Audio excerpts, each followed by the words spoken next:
on this episode of Learning by Association. I'm not knocking any of the alphabets. I'm saying we're businesses, and many of us as small businesses need to look at other small business industries and how they evolve, how they kind of structure partnerships.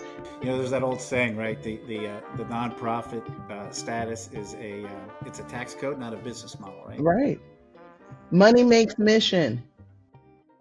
Welcome to Learning by Association, a podcast brought to you by D2L, where we delve into the ever-evolving world of associations and the challenges they face in navigating the currents of change. I'm Bill Sheehan, and I'm thrilled to be your host. Join me and our guests as we explore the role learning plays in driving associations forward and how it can impact every part of your organization, from recruiting to engagement and renewals to staff development, business strategy, and more. So let's dive in. Hi, everyone. This is Bill Sheehan with D2L and having another exciting podcast in Learning by Association.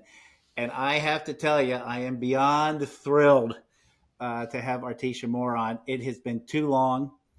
You're a dear friend. I am so happy to have you on this episode. This may be the fastest hour and 15, 20 minutes in anyone's day.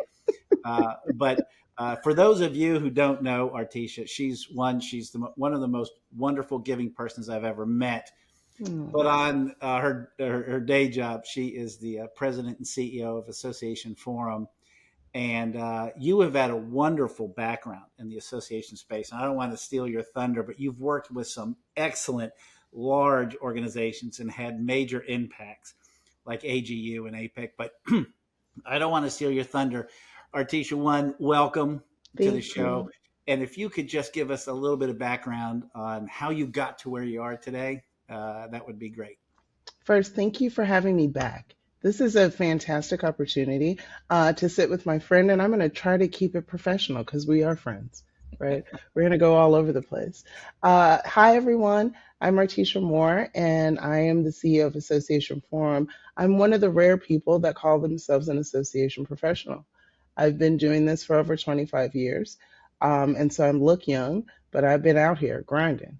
I've had the joy of my association career to work at large scale associations like the American Geophysical Union that had, 100,000 member community, but deeply academic, but also very entrepreneurial groups in STEM and in healthcare. So when I was with the Association for Professionals in Infection Control in the mid and early 2000s, they were really on an upward path. And our CEO at the time, when I started there in 2005, said that we are a startup within an existing organization. She wanted us to have for-profit technology startup speed, acquisition. I learned business development, and that wasn't my trade, right?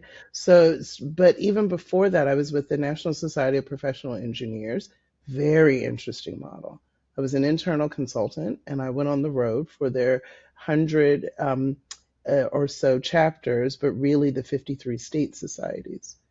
So having this kind of big arc, and then the first association that I stumbled into and got my first job, it was maybe 9 staff members. And so I'm almost full circle because I have a small staff here at Association Forum. And I was talking earlier today about how I think in some aspect when you have 150 staff like the AGU, some things get lost in the bureaucracy of just doing. It's 8 of us. We're like Miami Vice out here. We just speedboating it all over the place. But I think that is helpful for what I've been charged to do here at Association Forum. Well, you've done an excellent job. And when I hear you have a staff of 8, and I just came from the holiday showcase. Well, it seems like yesterday. It was yesterday. But it was a wonderful event for D2L. And I know it was a wonderful event for a lot of the exhibitors and sponsors of the event.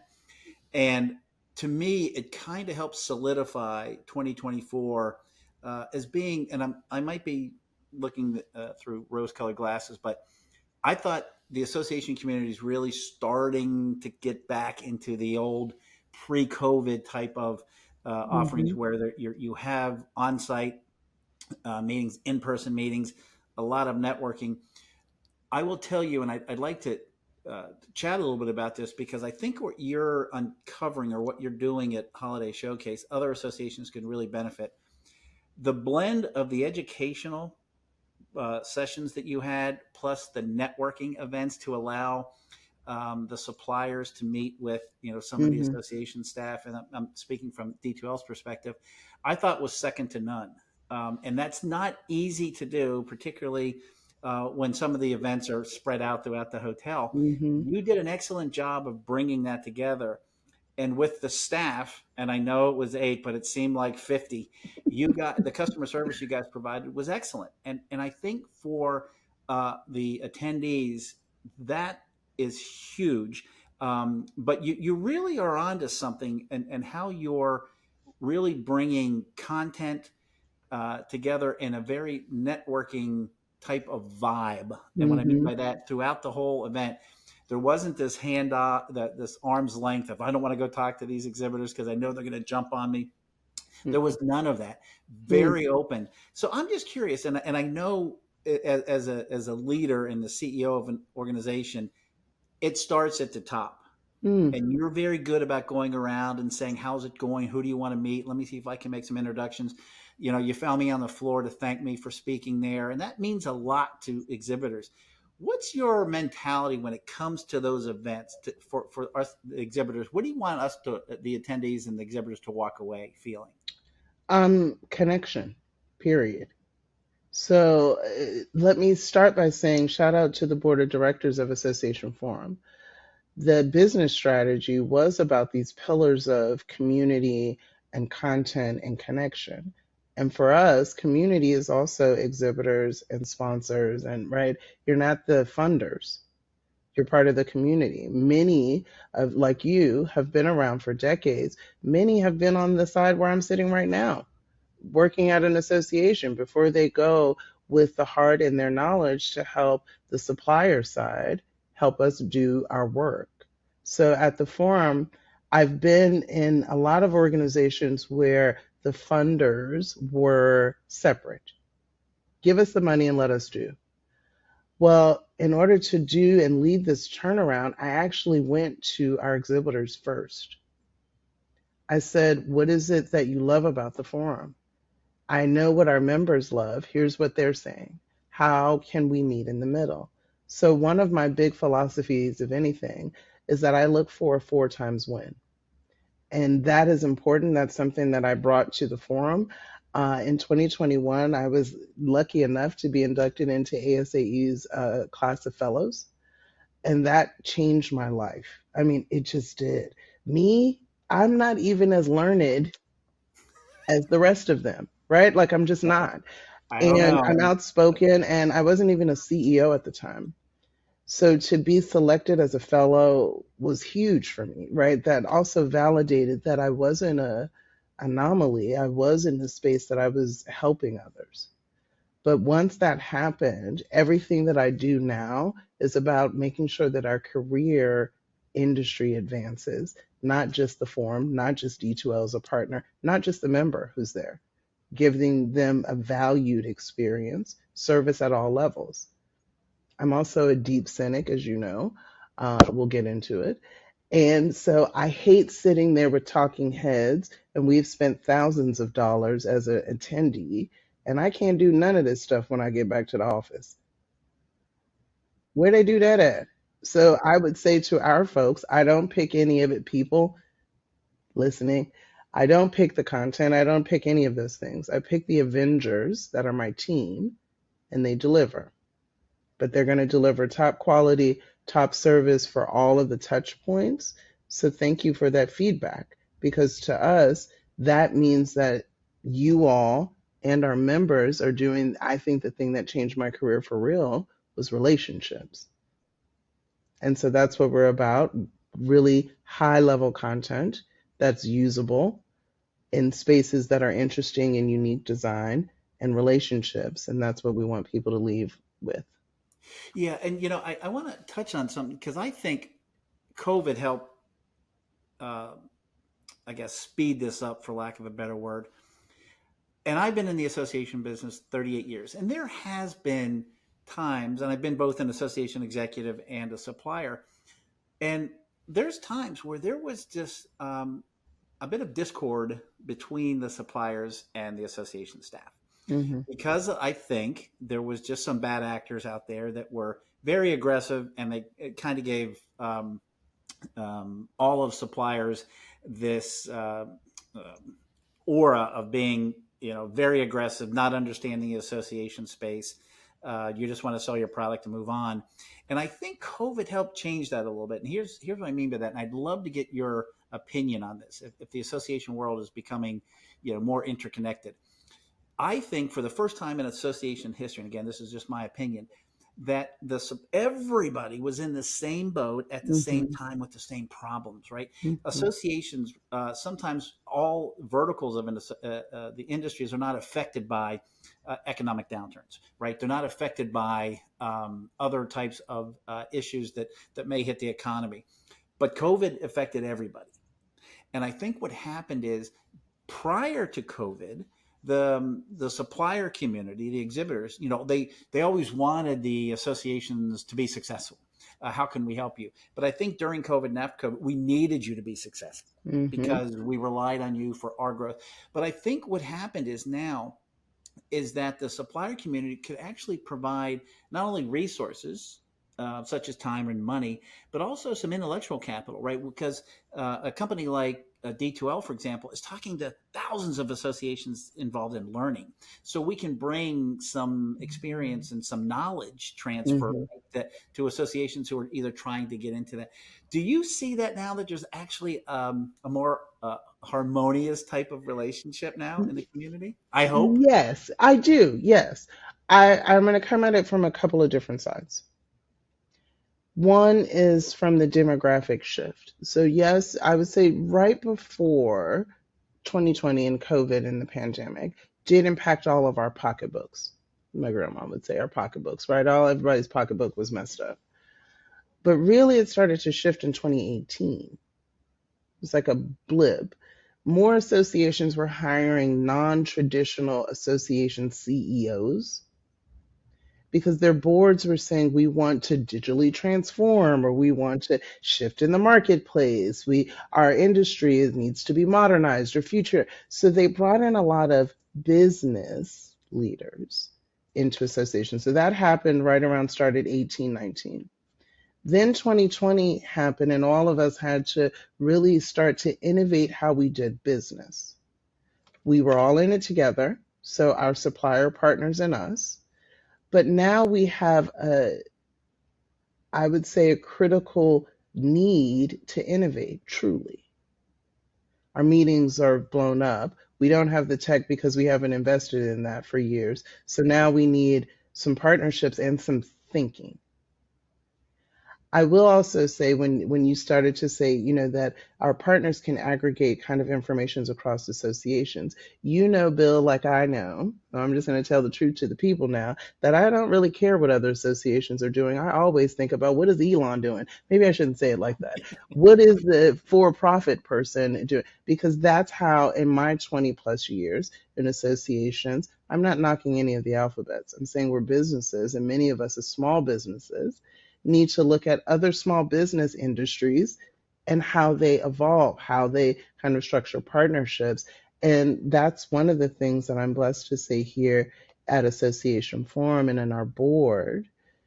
They are risk takers, but it was because of a severe need of a turnaround.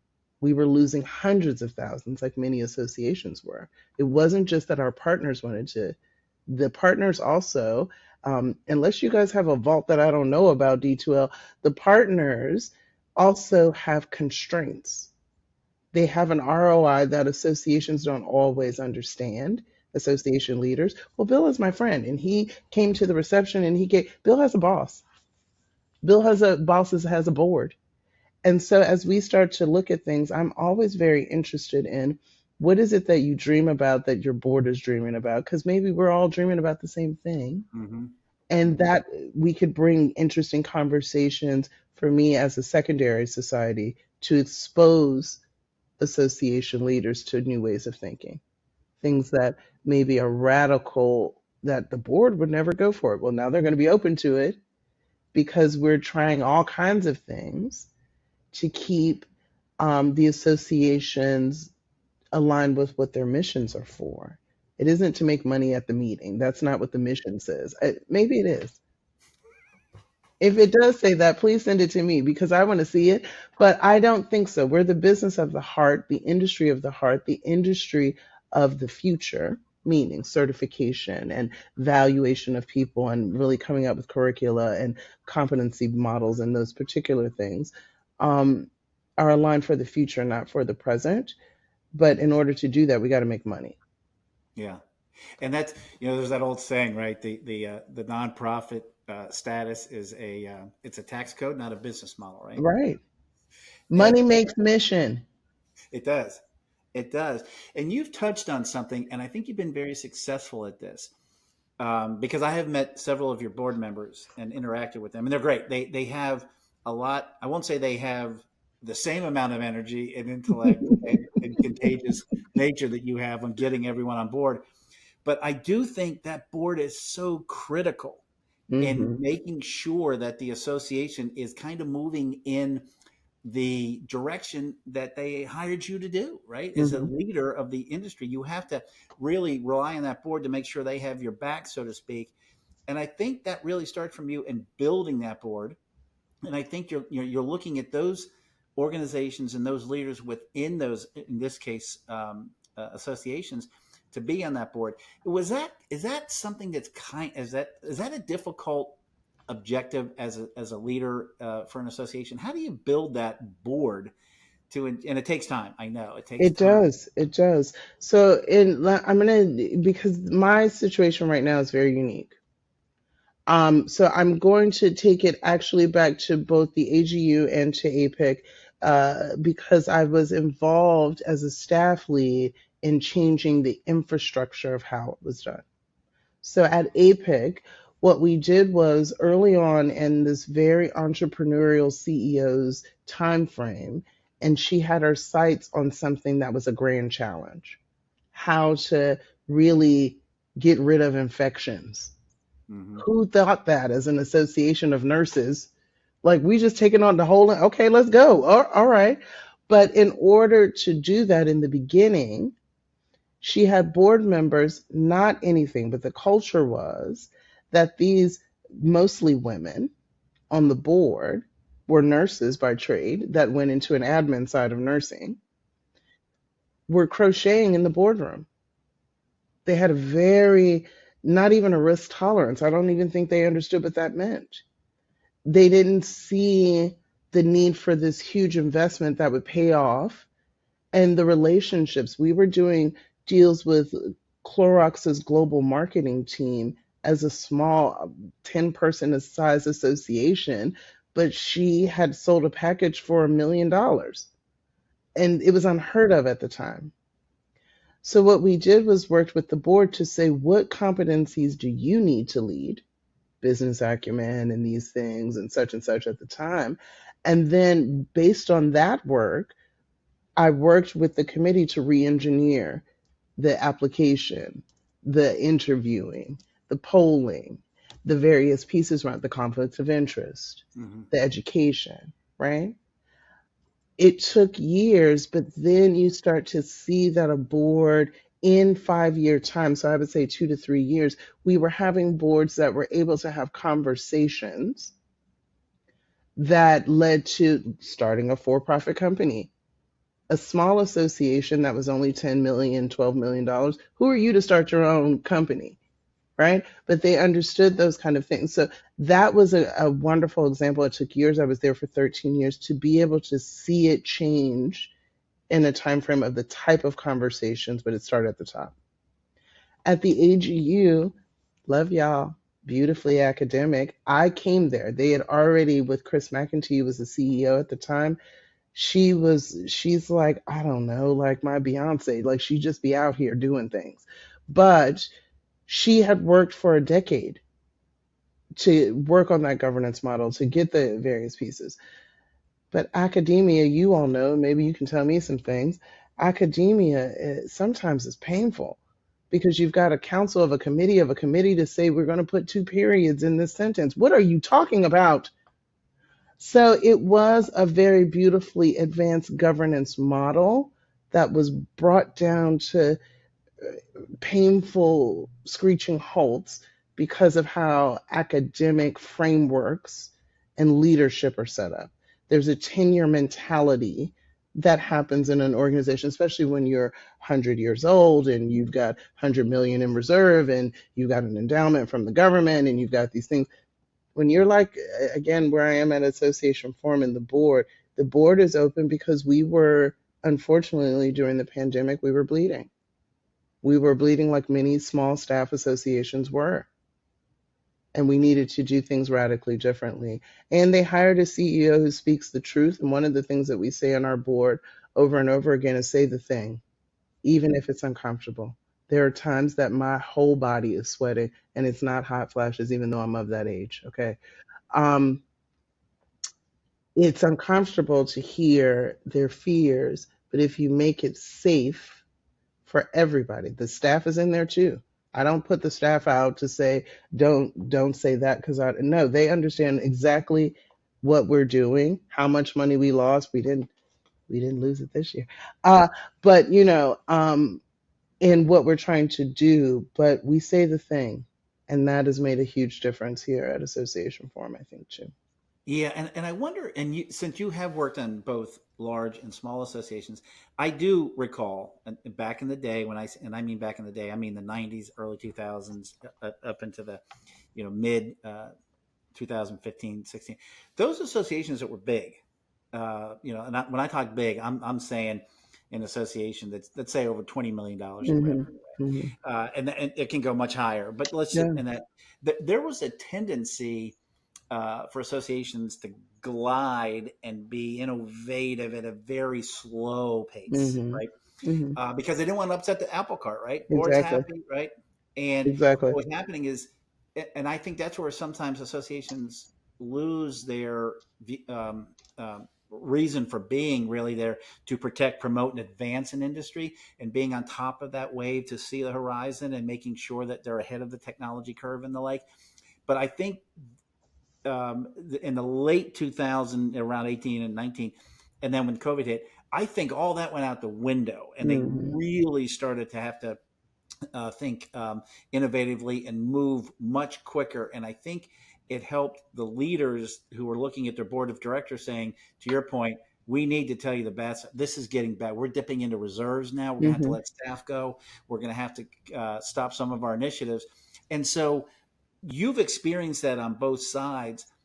How would when you talk about that fear or getting that stuff on out on the table of this, we're doing certain things well, but we're doing other important things not so well, Hmm. and that should not be a direct reflection on the executive director or the CEO of the organization, because they're typically implementing the policies that the board's setting, right? Hmm. So how do you do that? How do you begin to bring that up to let not only the executive committee, if you will, but the whole board itself to say, guys, there's some gaps here, and if we don't fix this, there's a lot of competition that we could lose members and never see them back again, Hmm. and then we lose relevancy Hmm. as an organization. Hmm. How do you Hmm. begin that, like in your board meetings or even your board prep? Do you kind of say these are the things that we got to talk about?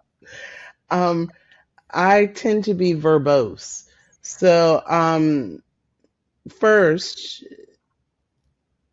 everything needs to be on the table, period. At this juncture, I came into a situation where I was taking over from an interim who had been here for 18 months, right? So they had done a lot of the assessment work, looking at the gap, trying to prepare for a new CEO, doing a wide search, understanding it. The conversations that we have though now, because I'm 3 years in, so I'm at this beautiful part in time where the board that hired me, that's like she was saving us, is now they gone. Child, they are gone. They don't give a damn. So the new board is like, what are you doing about this? So you have to really look at what I call fears, that false evidence appearing real. Is it real?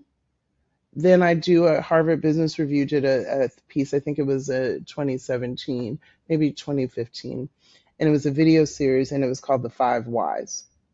And I will do that right now, even at home. And my husband, who's a chef, he hates it. He hates it so much. Why is this important? Well, why does that matter? Well, why does that matter? Well, why does that matter? Well, that doesn't make sense to me. So why does that matter? By the time we get to the fifth, I've gone to 10 with my team, with the board, with others.